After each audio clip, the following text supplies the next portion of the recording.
A few years back, I covered a ship lovingly called the Wedding Cake Ship for her beautiful white color, and she and all of her sister ships met tragic ends. Now, all of these years later, we are taking a look at one of those sister ships, SS Almeda Star. Our story begins in a shipyard in England.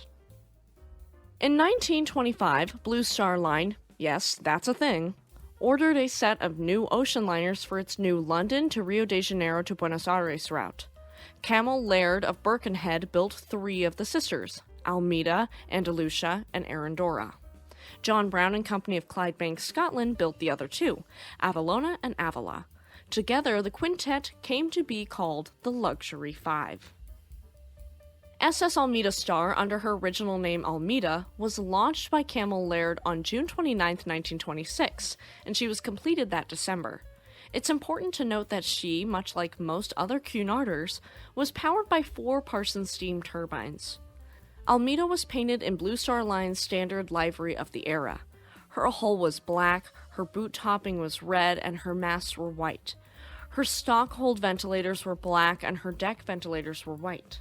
She had 2 funnels, and they were red with a black top, with a narrow white and a narrow black band on each side, and a large blue star on a white disc. In her original form, Almeda's funnels had a type of cowl called an Admiralty top. In short, she was drop-dead gorgeous and everything you'd want in an ocean liner. Almeda made her maiden voyage on February 16, 1927, inaugurating Blue Star Line's route between London and Buenos Aires via Boulogne, Madeira, Tenerife, Rio de Janeiro, Santos, and Montevideo. Her passage was scheduled to take 18 or 19 days. During the course of 1927, Camel Laird completed 2 sister ships, SS Andalusia and SS Arandora. In 1929, Arandora was converted into a cruise ship by reducing her cargo space and enlarging her passenger accommodation, and the 3 sisters were renamed Almeda Star, Andalusia Star, and Arandora Star. In 1935, Blue Star Line had Almeda Star and Andalusia Star lengthened by 67 feet to increase their cargo hold space. The new section in each ship was inserted forward of the accommodation block. The beam and draft remained the same, but the depth increased for both ships, and the original bow was replaced with a Meyer-form one. This design, pioneered by Austrian shipbuilding engineer Fritz Meyer and developed by his son Erich Meyer, had a convex profile that was intended to increase hydrodynamic efficiency. Steaming arrangements were also reduced, though the most noticeable change externally was that the Admiralty tops were removed from Almeda Star's 2 funnels. Thank you so much to our amazing YouTube members and patrons. If you'd like to have some awesome perks like episodes a full day in advance, join our YouTube memberships today. World War II broke out in Europe following Nazi Germany's invasion of Poland on September 1, 1939. Even after this, Almeda Star continued to sail her route independently of convoys. On September 29, 1939, off Rio de Janeiro, she was met by the Royal Navy cruiser HMS Ajax, which was looking for British and Allied ships to escort northwards because of the threat of German raiders in the area. She was escorted safely, and nothing became of this threat for Almeda Star.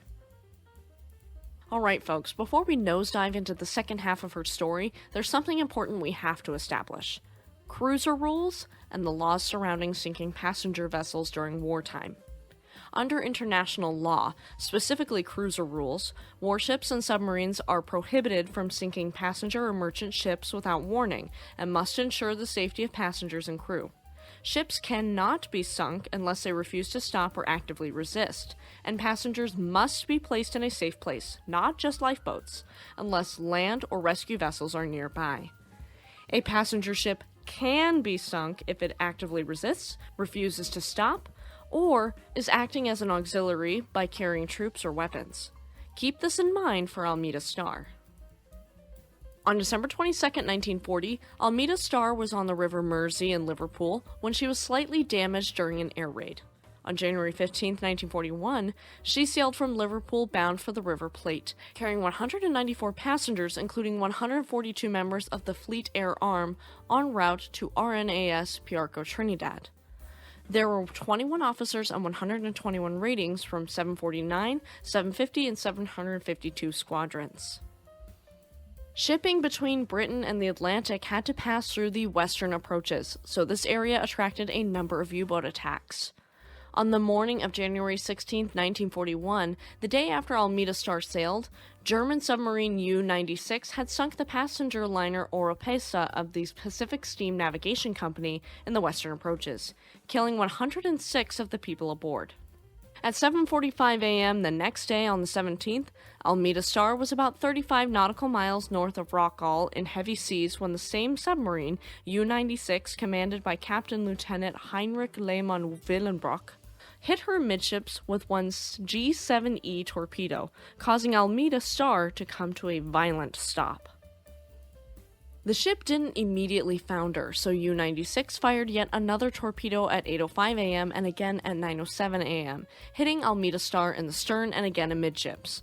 The ship had launched 4 lifeboats with an unknown number of occupants and still had people on deck, adorning life jackets, terrified and trying to evacuate, when U-96 surfaced and aimed her 88mm deck gun toward the ship, opening fire. Death and screams rang out into the air as U-96 rained lead down upon the innocent passengers. They fired at those in the water, on the decks, and in the lifeboats. They had no mercy. Between 9:32 and 9:48 a.m., the submarine fired 28 incendiary shells, about 15 of which hit Almeda Star and started small fires aboard. The fires soon went out, so at 9:55 a.m., U-96 hit the ship with a 4th torpedo, which exploded near the bow.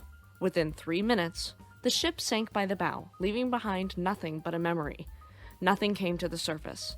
Not victims, not survivors, not even a scrap of wreckage. Almeda Star had transmitted one distress message prior to her sinking, and the Royal Navy responded by sending 7 destroyers to search the area.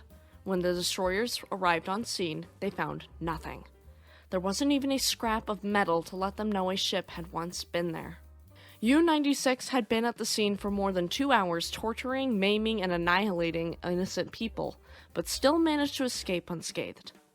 All 360 people on board SS Almeda Star were killed, including all of those in the 4 lifeboats that were launched. While this is technically legal according to cruiser rules, it is still disgusting and absolutely intolerable. Rest in peace to the victims lost in this senseless and horrific sinking.